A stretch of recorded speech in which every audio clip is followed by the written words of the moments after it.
Hello everybody, this is EdgeCase, and today I want to talk to you guys a little bit about the heavy floater. This is a commonly misunderstood unit, and one which I think has a lot of potential if a lot of frustration factor involved in its use. So there are a couple of common misperceptions that I really want to address about the heavy floater and about alien units in general. The first is that you should be making a full team of these guys. You absolutely should not be making a full team of these guys. At 3,750 points apiece, you can afford 2 of these on a team, and they've got 12 hit points apiece, and their firepower is no better than a standard plasma rifle. Put another way, if your plan is to send them directly into frontline combat, then you are massively overpaying for a very weak grunt unit. And that's why the point is to keep them out of combat and out of sight as much as possible. So what does the heavy floater actually bring to the table? It brings a grenade, first of all, which is incredibly important for cover removal and for damaging units that are otherwise very difficult to hit.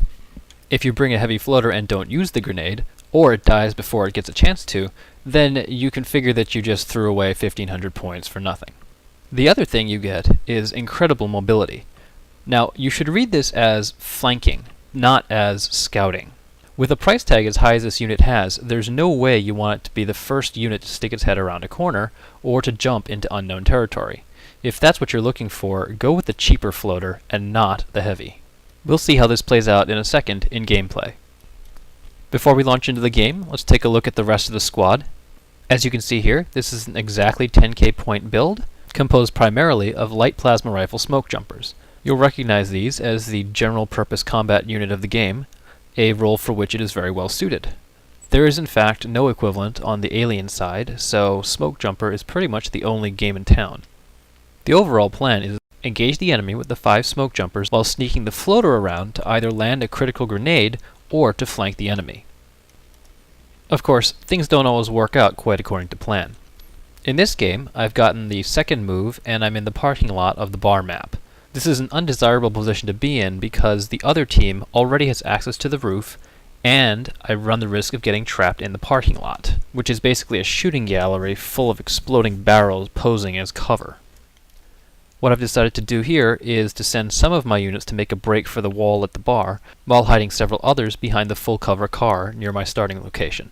Now, that location is not visible from the roof except for the guy on the corner, so my opponent, even if he comes all the way up to the corner of the roof, will not have a shot and will not have vision on any units hiding behind it. Since I'm not sure whether my opponent has chosen a skeleton suit medic rush combo, which will put him in firing distance of my units very quickly, I put the floater on flying overwatch so that he'll get at least a shot at anybody who attempts to sprint too far out. Now this one soldier hiding here behind the indestructible cover is actually bait.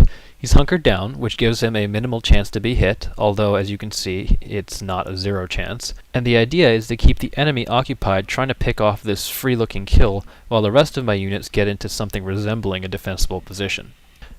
Alright, so let's skip ahead to the part where the heavy floater actually does something. At this point, my squad is advanced to the wall, and the heavy floater is actually hiding in that same spot where I was hiding the rest of my troops earlier. My opponent decides to cash in his roof position for a couple of good shots on my guy at the door.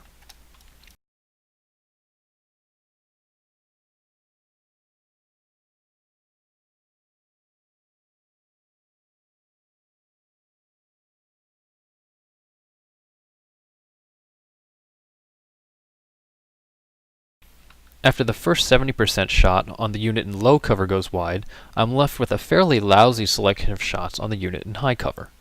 Thankfully, the heavy floater's extended grenade throw range, combined with the alien grenade's large blast radius and a decent amount of damage, allow me to secure kills against both medics with my remaining units.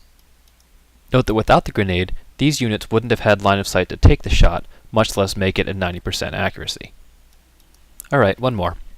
At this point in the game, my opponent's units have once again taken the high ground on the roof and are pressing their advantage to whittle away my troops on the ground. Remember that scoped medics have an accuracy of 102%, plus the 20% that they get from being in an elevated position.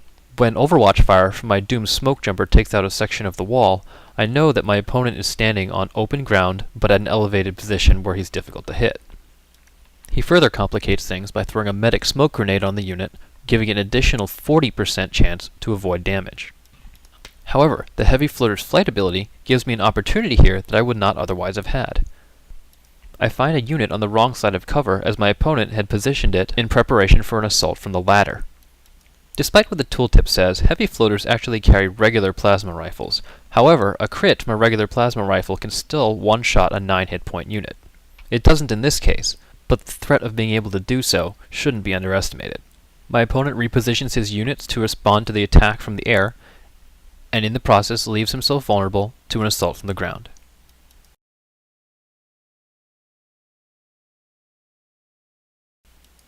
Note that in none of the key plays that the heavy floater pulled off in this game was launch involved at all. In fact, the launch ability is what gets the heavy floater killed more often than anything else, along with flying unnecessarily. The heavy floater has 10 innate defense, plus 20 from flying, that's 30 when it's in the air, but can easily pick up 40 in addition to its base 10 for a total of 50% defense when grounded. Thanks for watching, and please leave some comments below.